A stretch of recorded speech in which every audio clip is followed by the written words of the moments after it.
Today we're going to continue the discussion of the last 2 weeks.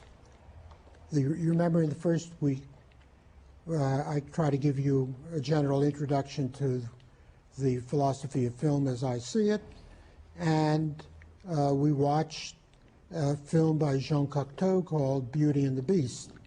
I chose Beauty and the Beast because in some ways it is the archetype of what Cocteau calls the poetry of film. He uses that phrase to describe his aesthetics, to apply to all films in the nature of film, how it is inherently poetic, but it applies to his own films more than I think many others, perhaps more than any others, since it's always the view of a poet, which he was, and his using film as a poetic medium, which most people don't try to do. This cuts across what you've been reading because, remember, the burden of Reality Transformed is the distinction between formalists and realists.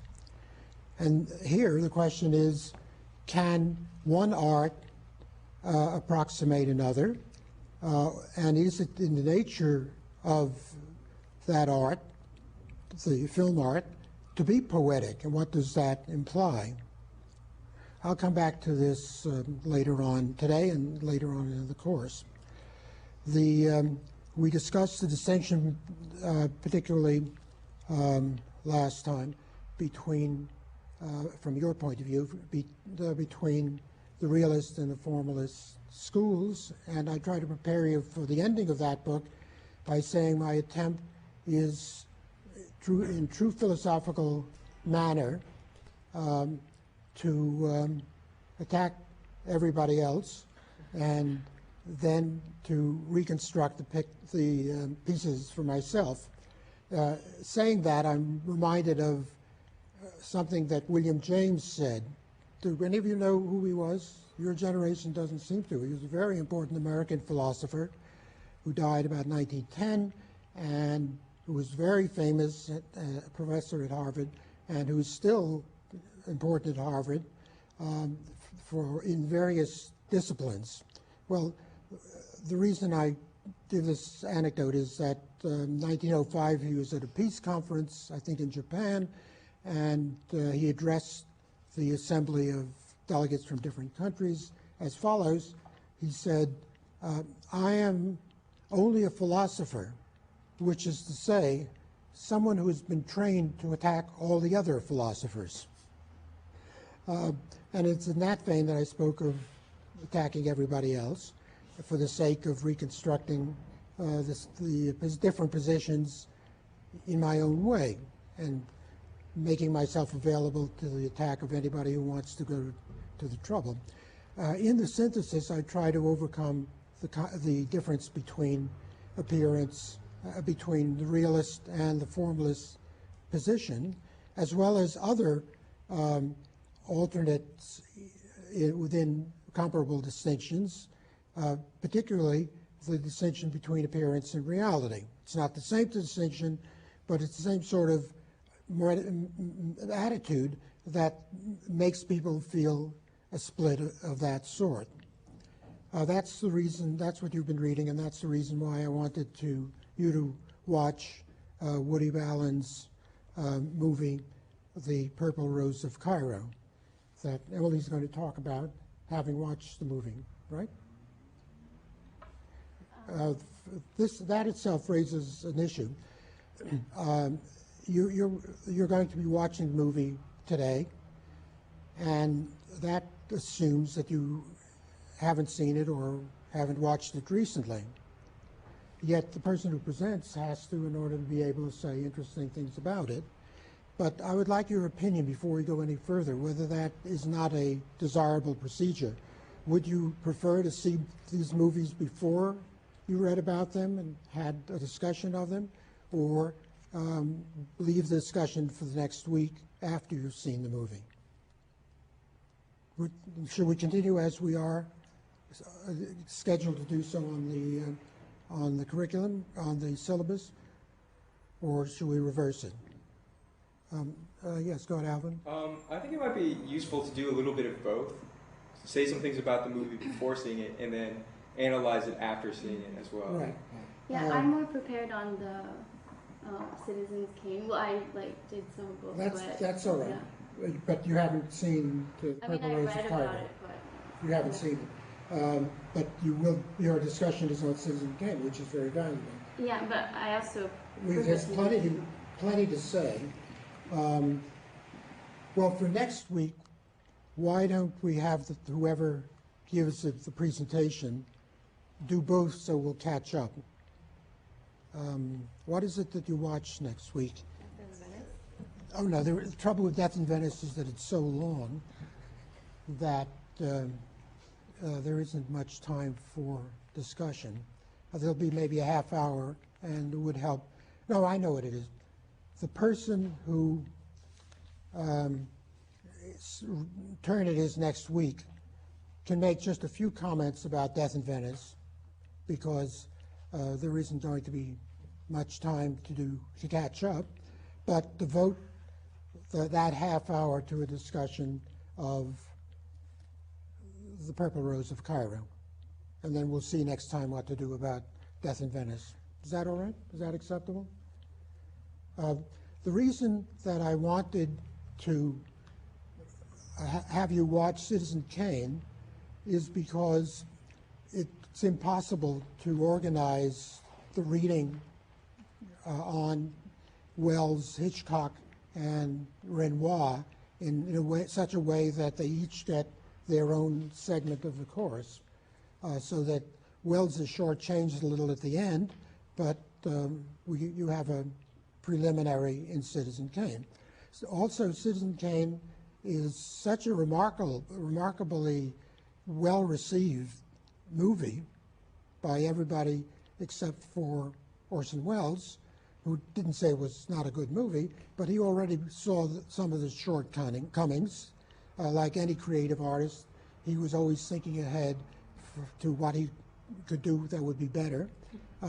And from that point of view, looking back, he saw many of the shortcomings that other people wouldn't even have noticed. For instance, did any of you notice that Orson Welles playing Kane, when he comes into the bedroom of Susan after she's tried to commit suicide, remember? It's all seen from her point of view and at a distance, and then somebody is knocking at the door and breaking in, and that's Kane. And then there's a close-up of Kane leaning over the bed, right? And he's dressed with a coat and shirt, probably a tie, I'm not sure, but anyway, he's fully dressed. I think, yes, he is fully dressed. In any event, Wells never stopped suffering from the fact that you could see, I don't know if it was a watch or a bracelet or something that he was wearing that he was ashamed of, and that everyone could see it. I never saw it. I never realized it. And even after he mentioned that, I forget, and then I don't pick it up. But it's sort of thing that the filmmaker would himself notice. And there are an indefinite number of those things from the artist's point of view that one would do better if only one could, and so on. This is to amplify the fact that for almost everybody else, it's considered one of the greatest films ever made, and for many people, the greatest film that's ever made. Wells made other films that are in many ways better, but it certainly is a great film, and I thought this would be a good beginning to the philosophy of film, and that you can refer back to it once we have the segment of the course that deals with Orson Welles, right?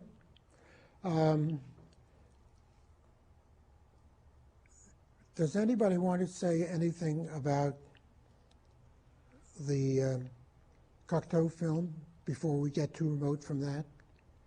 I don't think we had much discussion last time on Beauty and the Beast, and then I'll hand things over to Emily for her analysis and interpretation of Citizen Kane. Do all of you know the fable, the story?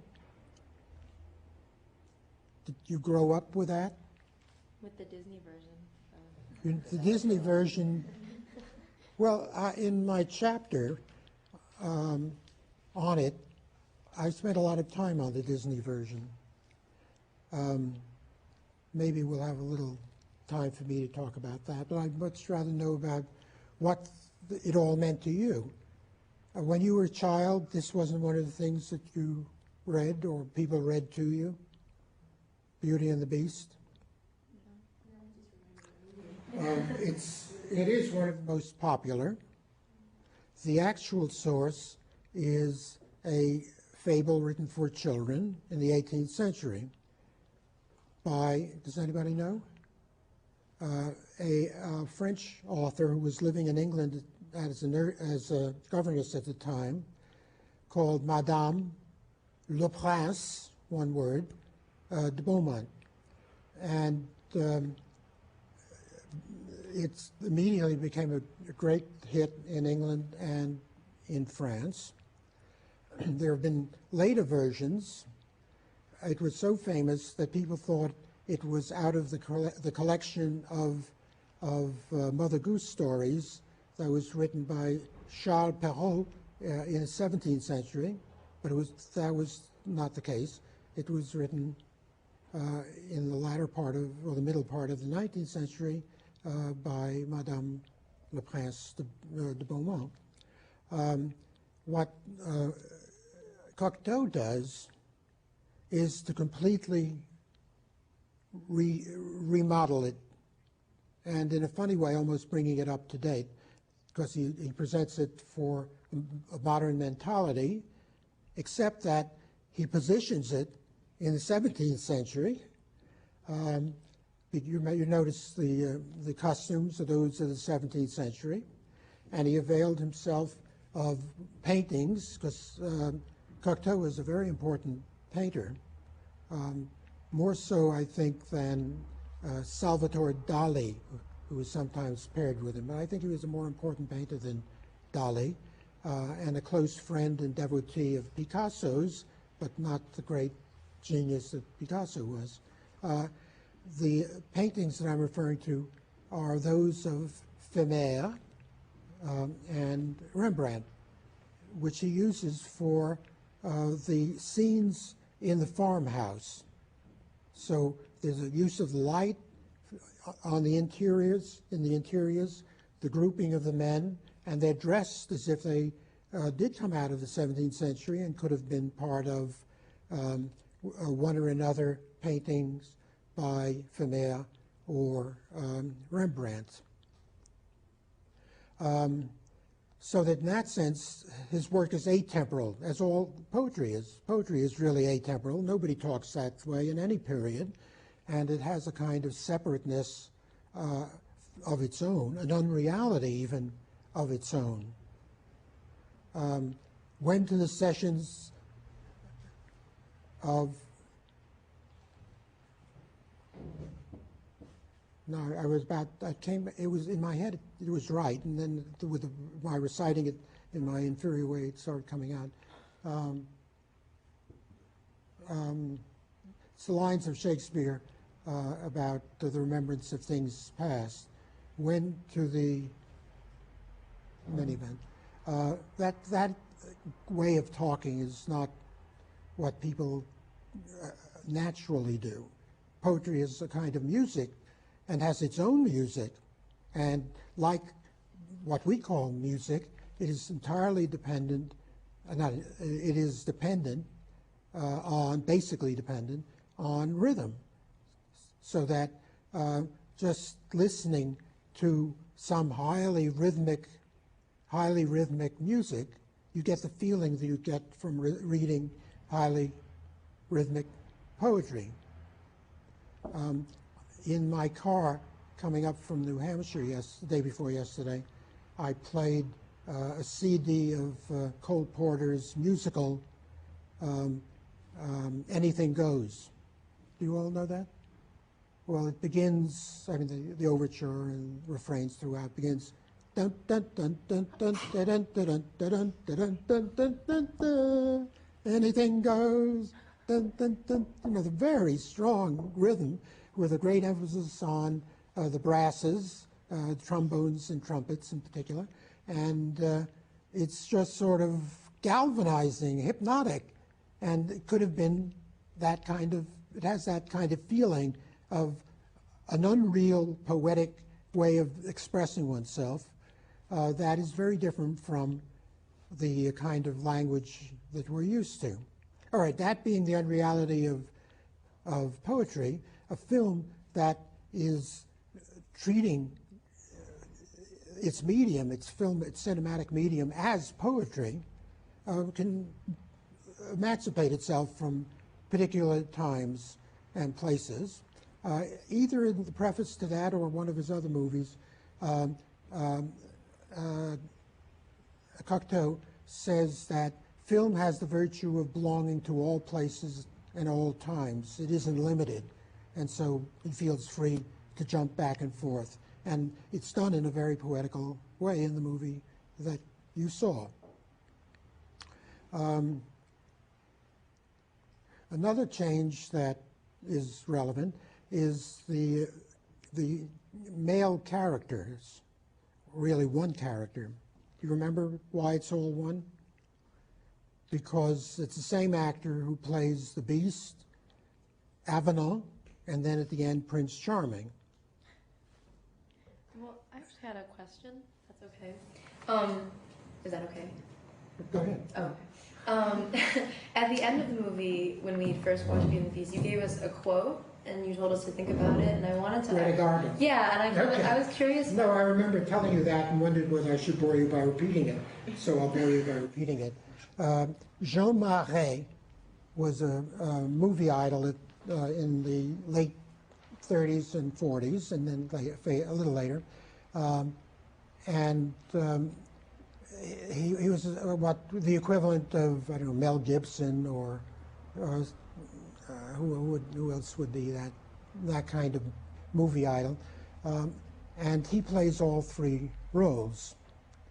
He also was a very intimate friend of Cocteau's over a period of decades. Cocteau wrote a book about him.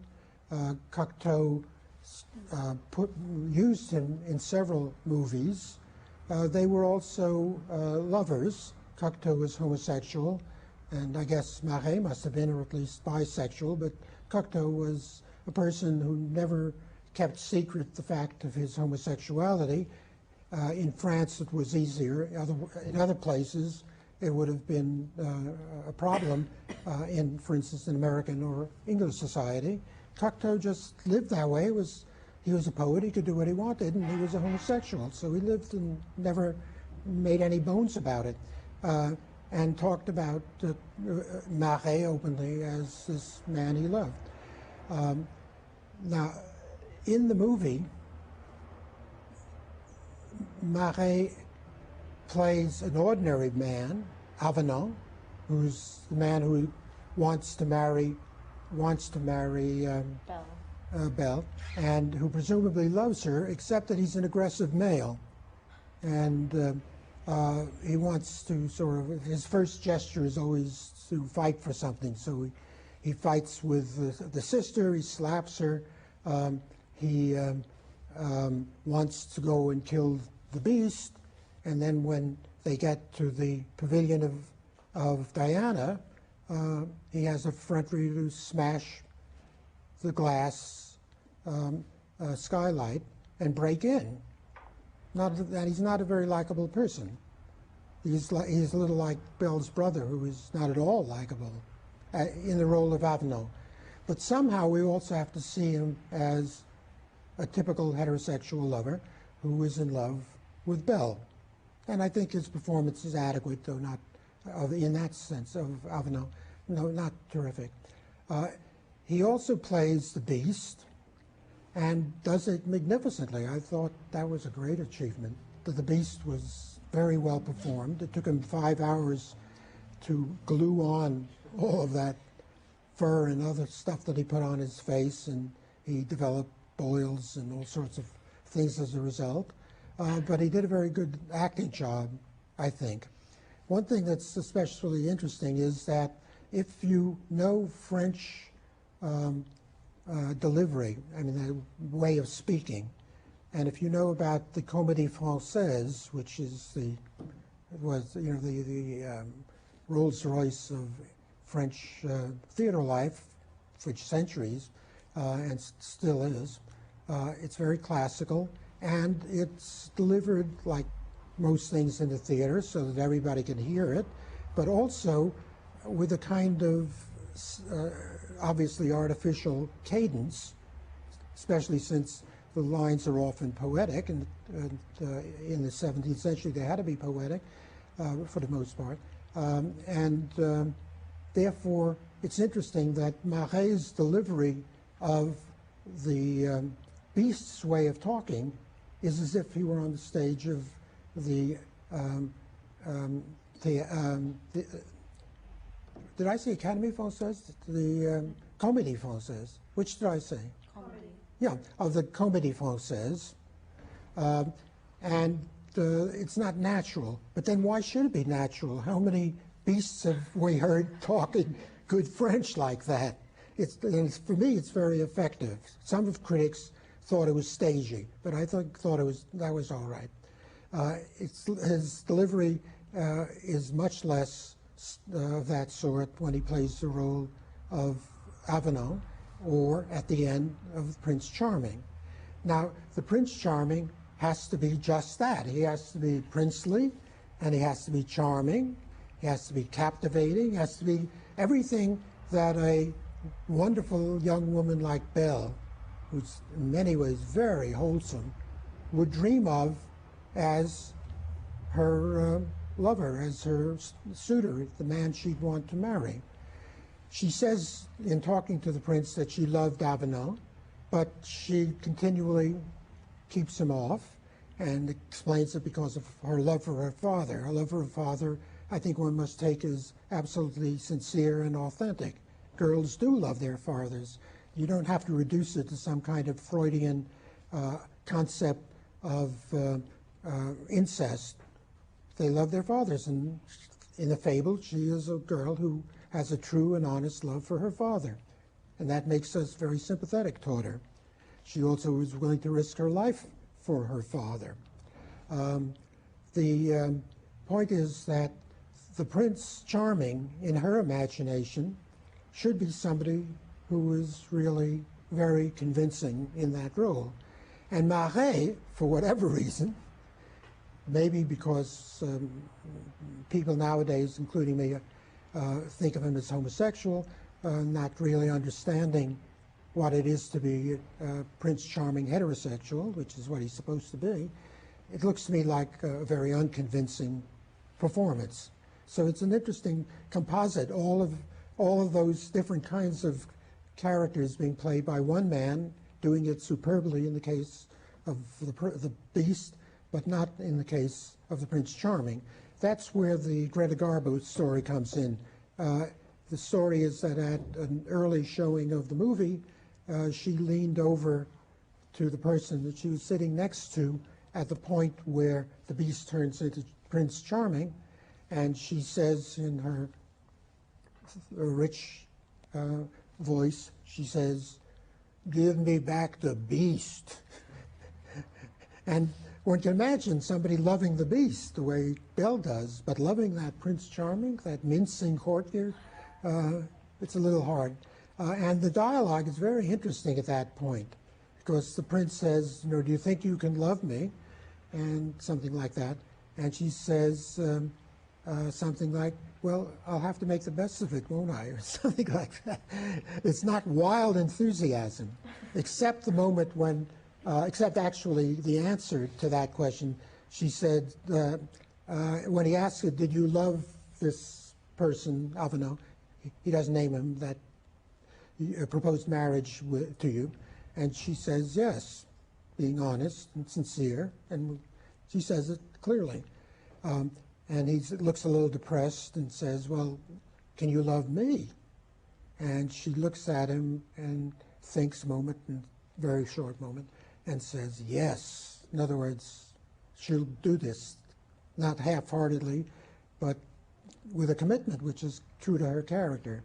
And then it's later, she says, he says something like, will you be able to manage without the beast? And she says, well, I'll have to make the best of it, won't I?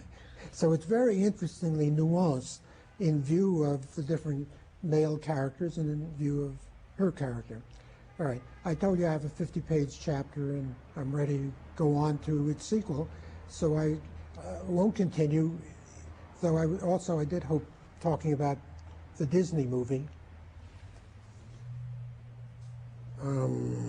We have another hour, I think. Should I tell you just a little about the Disney movie? The Disney movie draws upon Cocteau's masterpiece in places. So you remember the chandeliers, the living chandeliers in the hallway of the enchanted castle. You all remember that. Well, in the Disney movie, there is one of the animated characters, because it's all animated, who is a candlestick. Yeah. And he has his name, he has a heavy French accent, as if to remind us of Cocteau's film.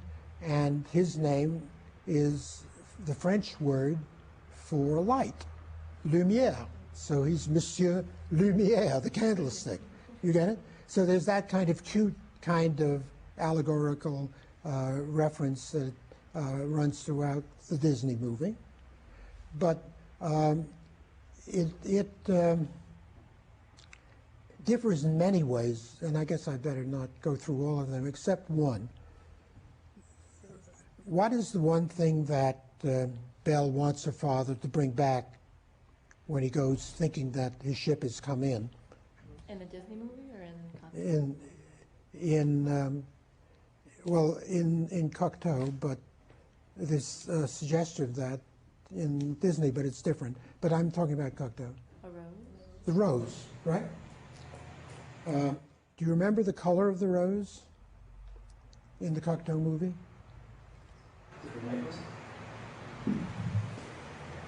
Is it a white rose? Yes, it's a white rose. Roses can be white, they can be yellow, they can be red, and all of these signify something different. To the girl you want to marry you might send her a dozen red roses, and if they're sort of purplish red, it shows the power of your ardor. The rose itself throughout history has often been symbolized for the sexual regions of the female, something that the petals open and something that is beautiful, at least to the male. That symbolism happens over and over and over again. Rose, thou art sick is a famous poem of a pessimistic sort about love, that love brings about death because the rose, either because of whatever reason, involves a passion that is not desirable to somebody who is infected with sexual love. In any event, the white rose usually means something different, something very pure. So if it's a question of love rather than sex, it's more likely to be white than red. All right, in Cocteau's film, it's a white rose. In Disney's film, it's a red rose. And it's a large red rose. In Cocteau's film, it's a small white rose.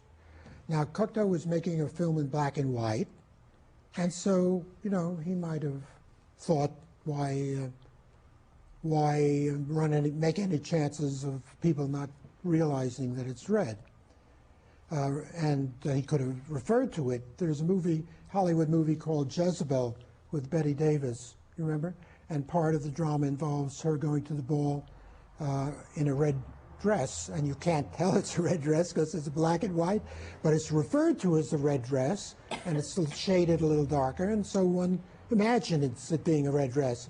Cocteau could have done that, but he makes it white, and for me that's important because white signifies the beauty of Belle. She is has a beautiful, clear, honest, white kind of soul. In Disney, the sexual and erotic overtones are magnified. This is being made for a generation in which young girls are very much aware of sex in a way that they were never supposed to be until the middle of or at least until the 20th century, so that almost every Disney film emphasizes the sexual dreams and sexual inclinations of young people, particularly the young girls. That makes the red rose prominent in that movie, whereas in Cocteau it's a different color for a different reason. And that I try to show the implications of this over a period of pages. So I think I better stop now and let Emily take over. Oh, thank you.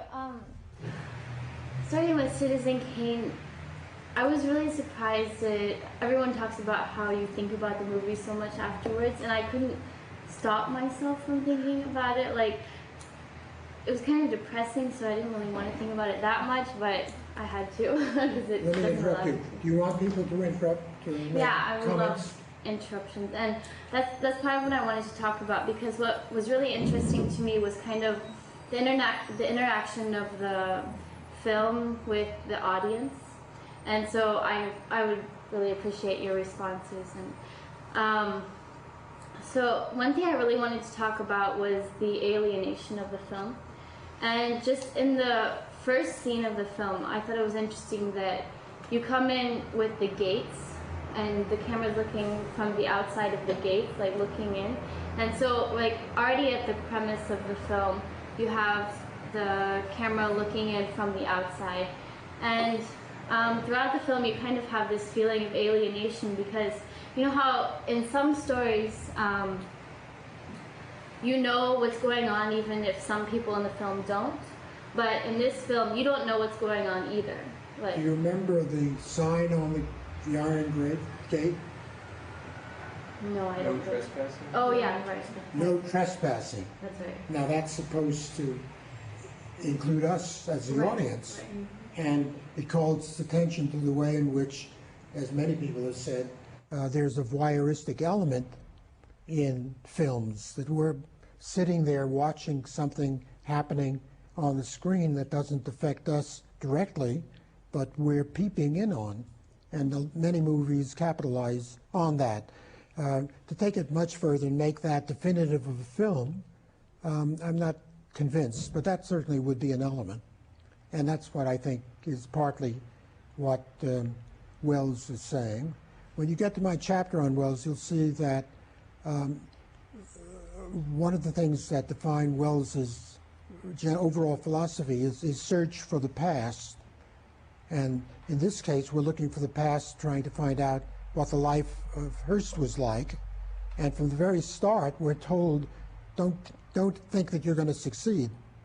Maybe a person's past, his secret identity is so private and so hidden, given the nature of time and given the nature of the human personality, that you're not going to succeed and you ought to stay out. It's none of your business. There's therefore no trespassing. Yeah. So I've found this alienation on many different levels as well. And so I felt like the whole film was kind of an investigation to find out really who Kane is. And I thought it was interesting, the investigator, we don't ever see him, we just kind of see the back of his head. So it's like we're the investigators. Mr. Thompson, isn't it? Mr. Thompson, yeah. Well, the reporter, yeah. So it's like we're him as the audience, because we're coming from his perspective on everything. And So he's just kind of the medium of how we find out things. And I feel like the film didn't have any closure. Like, this really bothered me because we spent the whole film like looking, what is Rosebud and all this, and I didn't have any closure at the end, but I think that was a lot of the message that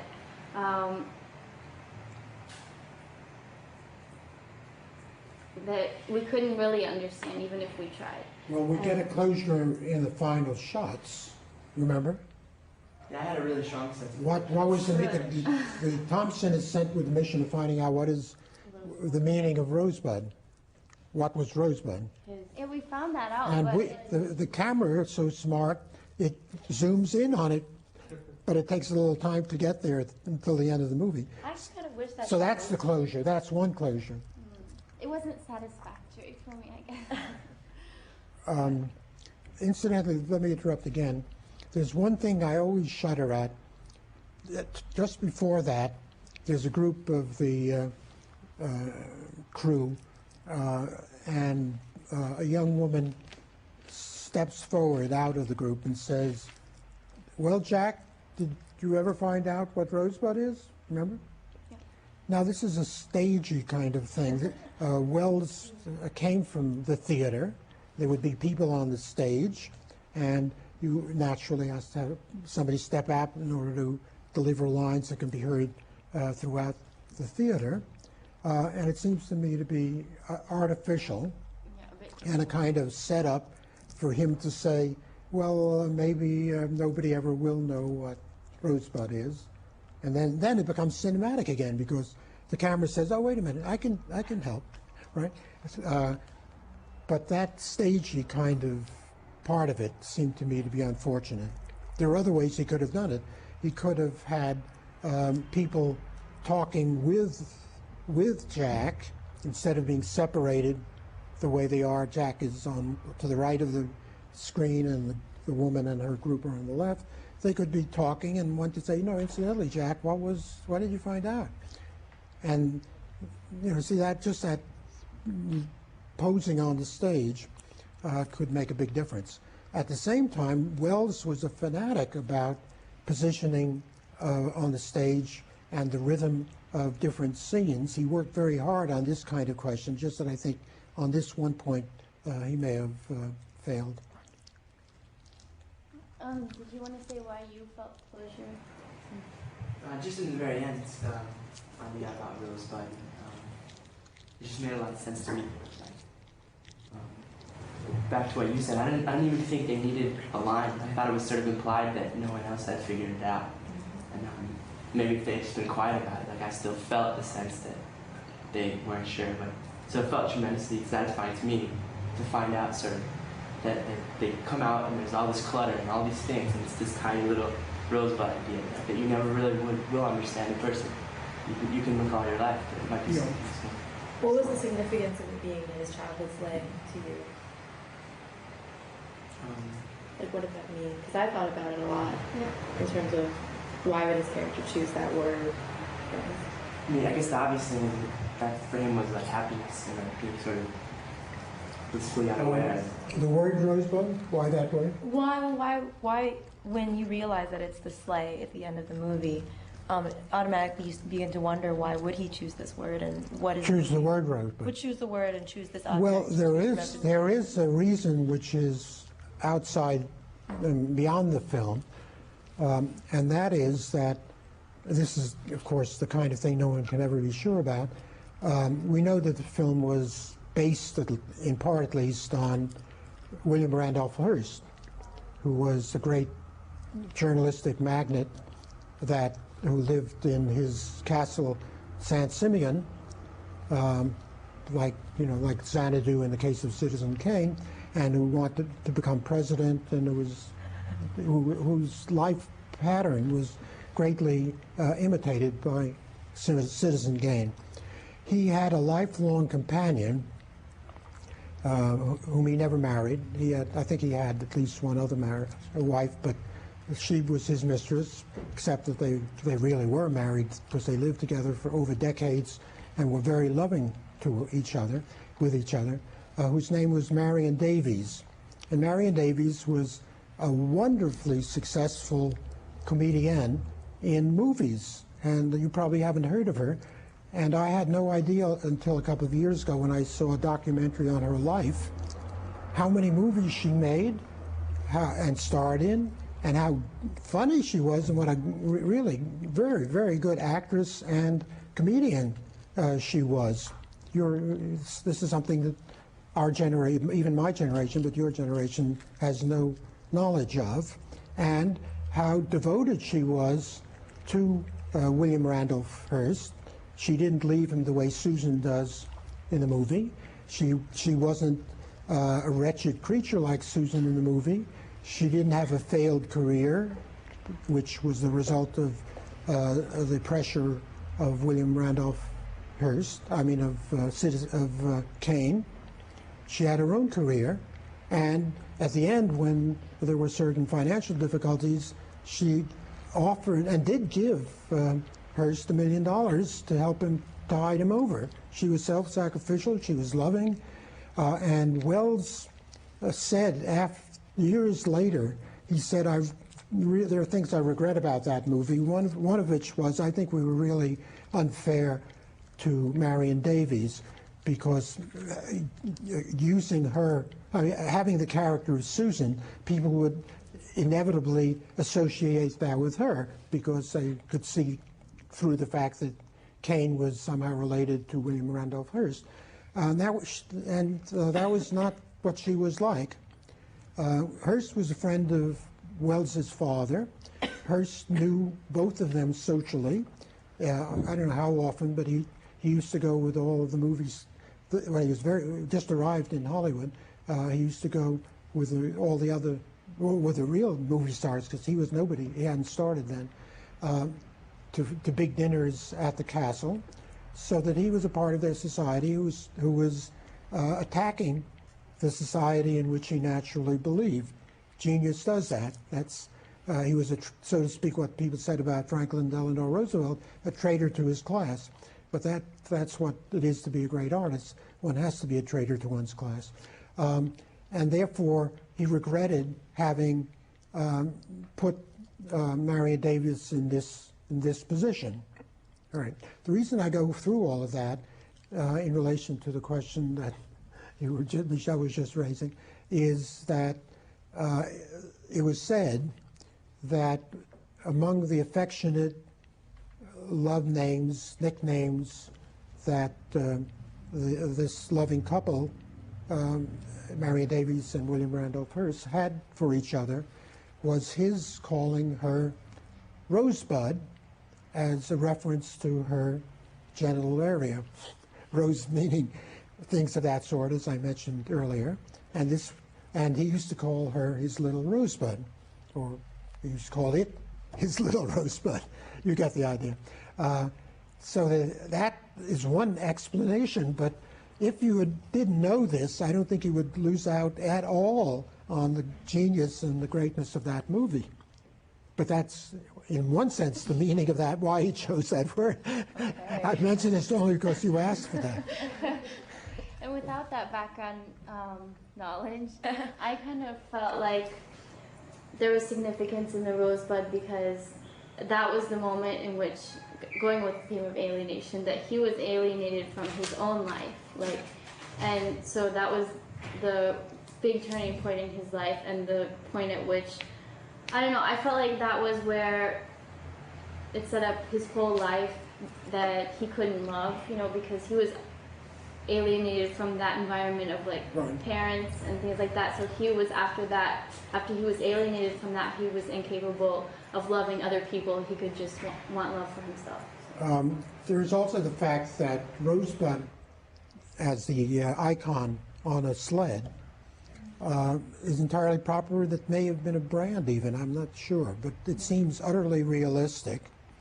And if you're going to take a Freudian line, you could say, of course, little boys want to throw themselves on that thing.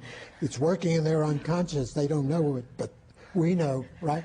I don't take that line, but that would be another explanation of the Rosebud, which symbolizes the only time in which Cain was ever happy. Time in his past to which he's trying to return but doesn't know how. And that you'll be reading much more about that in my chapter on Wells. Go ahead. Oh, one other thing. Also, this is something important. Once in my chapter on Wells, if you look at the notes at the end, you'll see reference to kind of introductory textbook on the nature of film. See, it's not philosophy, but it's film theory about the nature of film, and by a man named Gianetti, Gianetti, and it has a kind of general title that you won't have any trouble finding. And in it, there's a chapter at the very end devoted entirely to Citizen Kane, where all of the elements of filmmaking that have been analyzed in the earlier chapters are shown to apply there magnificently. So for a really insightful technical article about Citizen Kane, not just technical but also the meanings and the realism in it, I recommend that. And you can, if you look at the very end, well, actually, you have the book here. Oh, no, it's the other book. It's at the end of the other book. You'll find that chapter. Go ahead. Okay, I also wanted to talk about the communication with the audience, and I felt like there was hardly any communication because I didn't know what to think.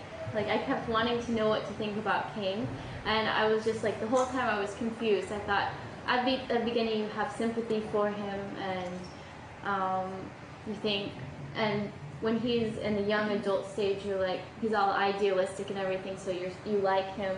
But then after a while, when he alienates everyone from himself, then you're like, oh, I don't like this guy anymore.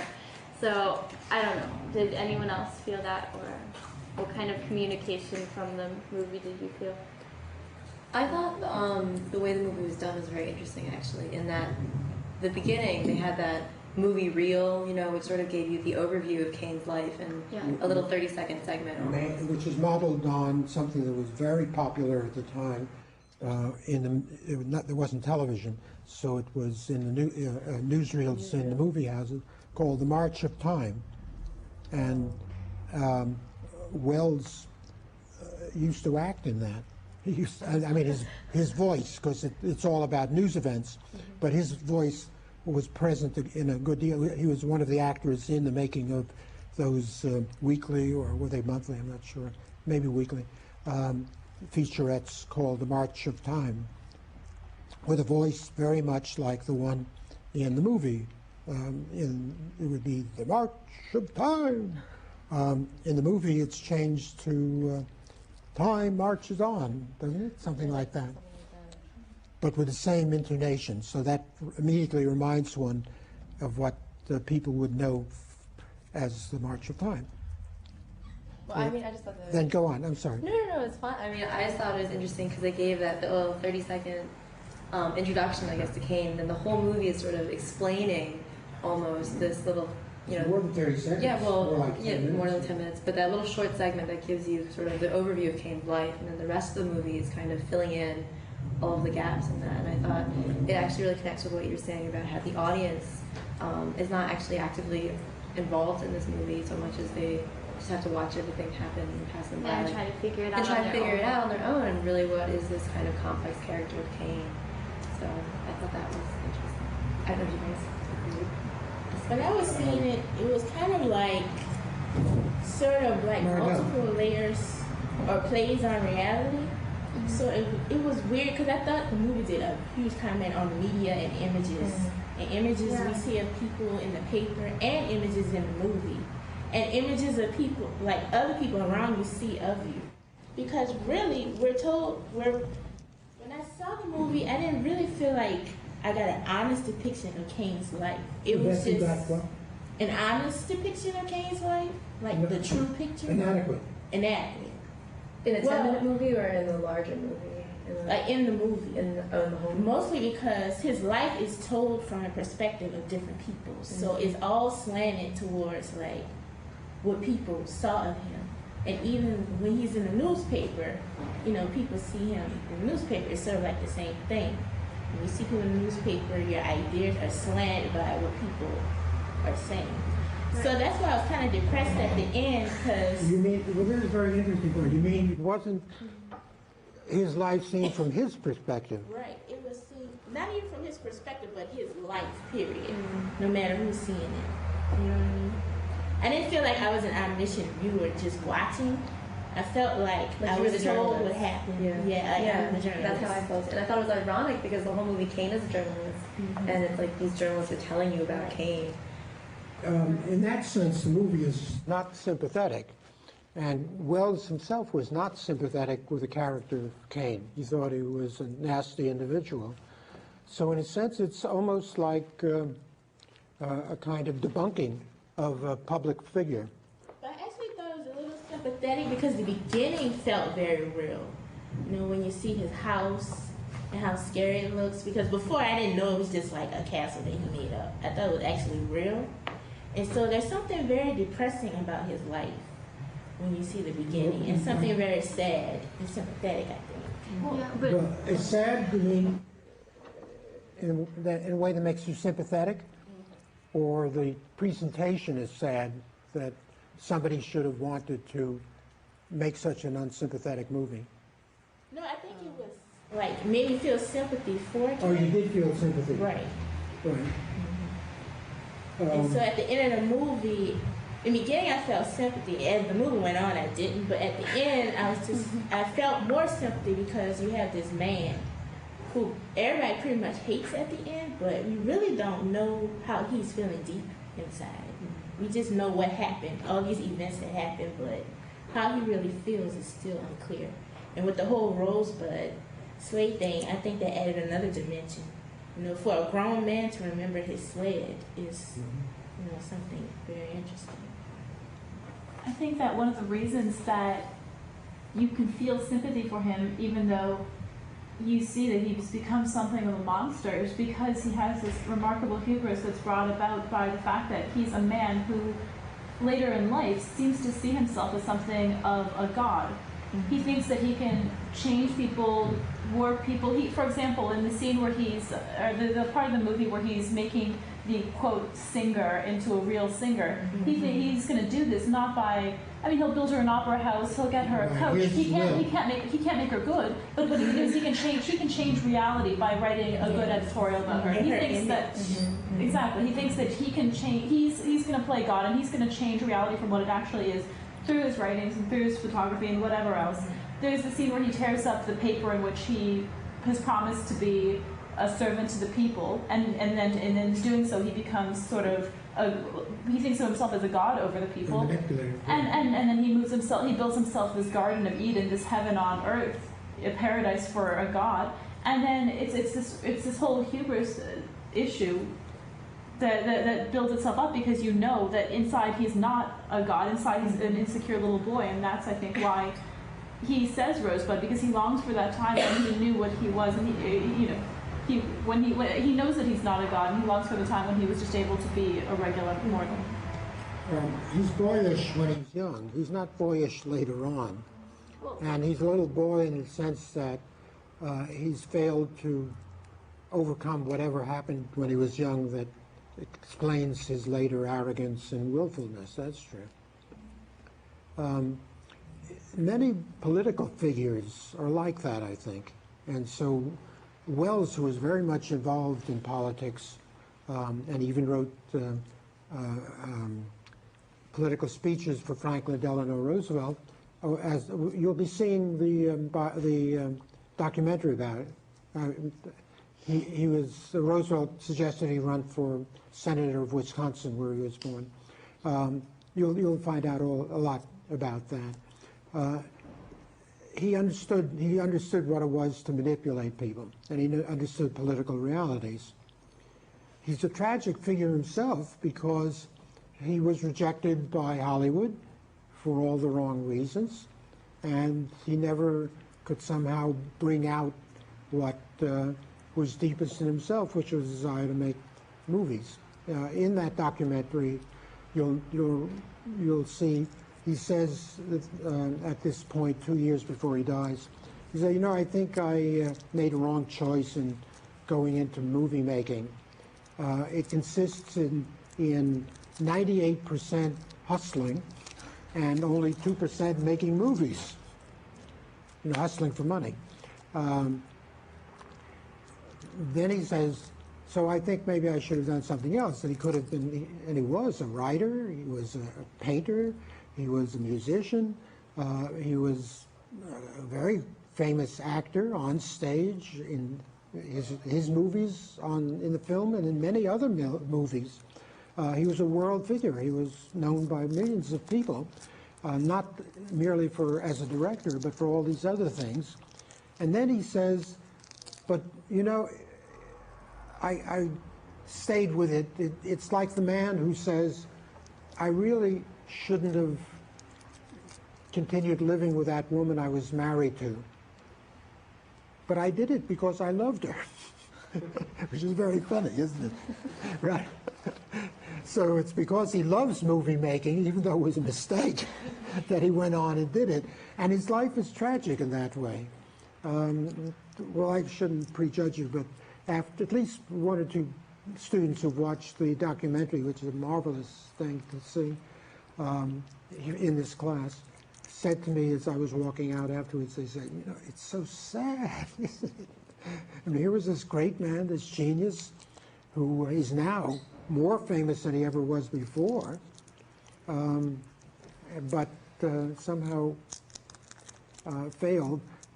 He was lamenting the way Hollywood and the other powers in filmmaking were treating him toward the end of his life to a friend, and the friend said, oh, well, in the future you will be recognized. And Wells said, oh yes, they'll love me in 40 years. Well, it hasn't been 40 years. He died in 1985, so let's say 25 years later, he was becoming this cult figure. If you go on the internet, you'll see all the clubs and all the letters and everything about this great American genius, but a sad one. And instead of writing about himself that way, and why should he? He was 25 years old when he made Citizen Kane. He writes it about a failure of a typical American sort of the previous generation, the same generation as his father, who was a tragic figure of a different sort. I think one of the reasons why that is, and I think that's something that runs parallel in a lot of composers' lives and a lot of artists' life, is that their artistry doesn't fall into the social norm of art. And so they're not accepted, but then later, because they're on the cutting edge, so when finally society kind of reaches to that point, then they're appreciated later. And I think that's something that runs throughout different forms of art. So, no, it's always better not to be an artist, but to be the heir of a great one. Probably, yeah. Go ahead.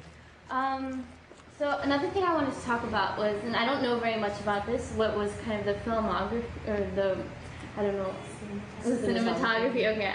But I wanted to think about how the cinematography contributed to the meaning of the film, because I know, like, it is said that he was kind of on the cutting edge of cinematography for his time, but how did that add to the meaning of the film, or was it just like cutting edge in general? Anyone want to say anything about that? I don't know. Wells had been involved in the invasion of the War of the Worlds scare and scandal in 1938 on radio, and so he was on the headlines, first page of the New York Times and all around the world because of that when he was 23. So Hollywood grabbed him and gave him a contract at the age of 25 of an unheard of sort that nobody either before or after had. He had a great deal of money to do exactly what he wanted without any control from the studio to make a movie of any sort he wanted. All right, so being a writer, he wrote the screenplay, but he hadn't made movies and he didn't know how to make movies. He said at that time, when he arrived in Hollywood and stayed here almost a year, sort of feeling his way around, he used to watch John Ford Westerns. And one great example of that is Stagecoach. I don't know how many of you know that movie. He watched it 40 times, but he couldn't figure it out why the Indians come from one direction some of the times, and another direction. The camera work troubled him, and just by chance, somebody came to see him, and it was Greg Toland, Greggtoland, who was the most sought after and perhaps most talented cinematographers in Hollywood at the time, a man of very great talent. And he said to Wells, I want to make this movie for you. And Wells said, but I don't know how to make a movie. And Toland said, that's why I want to make it with you. All right, so they get on the set, and they collaborate closely. And at one time, Toland says, look, you're doing everything wrong.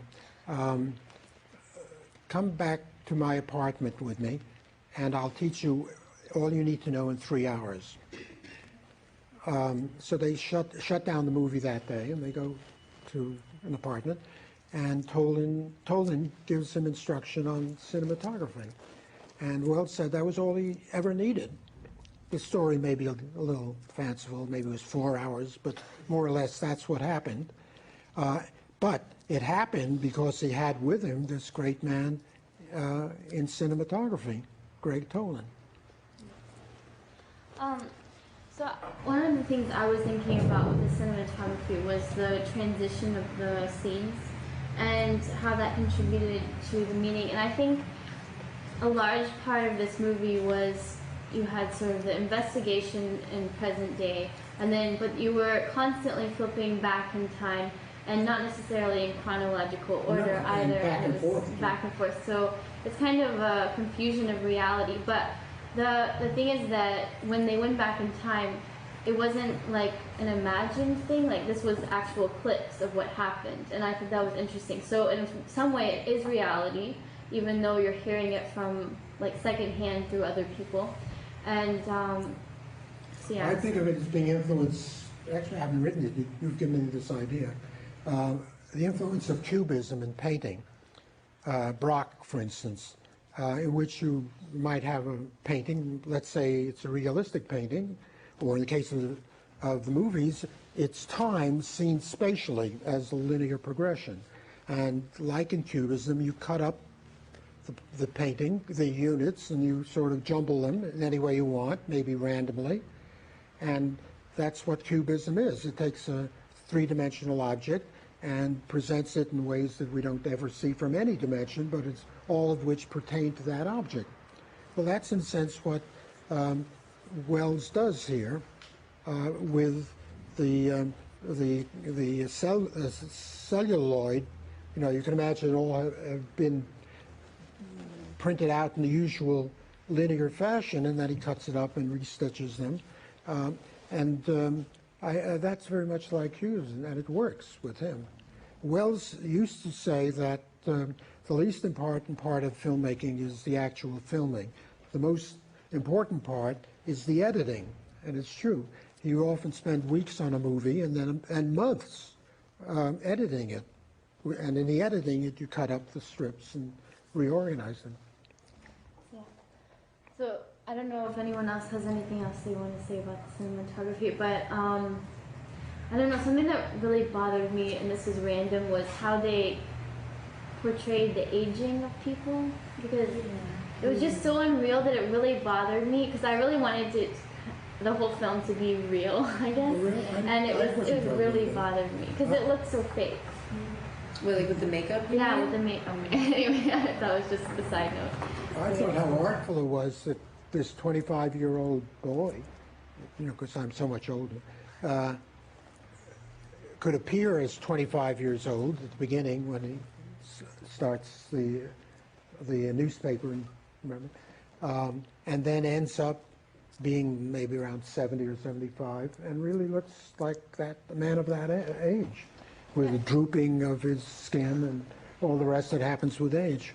Yeah, to the extent they did it, it was impressive, but I don't know. I think they do a lot better job now, so I'm just used to that or something. I don't know. They did, as they had to, put in an awful lot of time. I think. I think he mentioned somewhere the makeup job in being 2 hours, 4 hours for every scene. So that was basically what I had on Citizen Kane, and then I don't know. Can we talk about the reading just a bit? No, why don't we now go on to either the preparation for the Purple Rose of Cairo or the chapter that leads into it. Right. So I just wanted to open up the discussion about what we think fantasy is, if that's possible. Well, that's a big question. Well, I know, but I think we have to think about it before we get other people's opinions, and you know. Well, the Purple Rose of Cairo is a movie of fantasy, Right. because one doesn't ordinarily see actors coming out of the screen, right? Yeah. So we can have fantasy on something that is against the laws of this world, I guess, or we can have something in fantasy just as it's not truth. So, Okay, let me take my roll call of people who have seen the movie, have read the chapter on it, on the Purple Rose of Cairo, which was assigned for today. And I'm not interested in names, so I cover my eyes. Emily, could you tell me, include yourself in the roll call? Okay, How many have read it? How many have read up to Okay, date? how many Are up to people- date in the reading, which includes the chapter on the Purple Rose of Cairo. Okay, how many people have read the chapter? That's right. Wait, Only 3? Is that right? I think 5. Oh, 5. That's a little better. 5 out of 8, right? Is that Oh, 6. I'm counting myself. I'm sorry. 6 out of 8? Well, that's all right. In general, you should, unless we rearrange the program so that you see the movie first and then read about it. But as of now, that's a good sign. Margot? Yeah, I actually thought it was weird to read it before seeing it, because I was kind of reluctant to read the chapter. Well, can we leave that to next time instead of, because we only have a couple of minutes now. Okay. Oh, sorry. So for next time, you're going to be reading about Death in Venice. No, do you get that?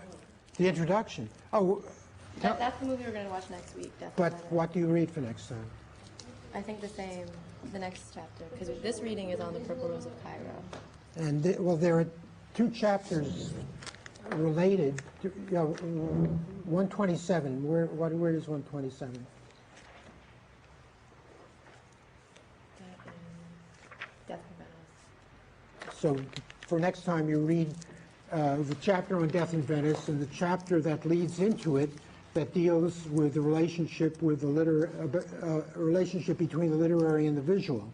And on the basis of that, you understand the point of view of my analysis of the movie, but you will not have seen the movie. That is the problem that we have to address. Maybe we can do it now. I don't know just how to do it. I'm worried that you're going to spoil the movie by giving away key. I'm worried you're going to spoil the movie for us by giving away key plot elements before we see it. Well, the point is, my chapters on the movie are so analytical that you could think of them as I think it's difficult to helping you to perceive what's going on as a kind of introduction. That was my idea. Spoiling it, I don't know. We have to run that risk. Yeah, it's both good and bad. I don't think about things. In other years, I've sometimes had people read the Thomas Mann novel called Death in Venice as a preliminary, and then see the movie and then read my thing. But that we didn't have enough time for that this year. How many of you know the Thomas Mann? Okay. I read part of it a long time ago. Well, it'll come back to you. Why don't we proceed as planned? Read it all, and somebody who's going to give the presentation. Susan got her hand up. What? There. You haven't done so yet? No. Okay. And could you please watch the movie first?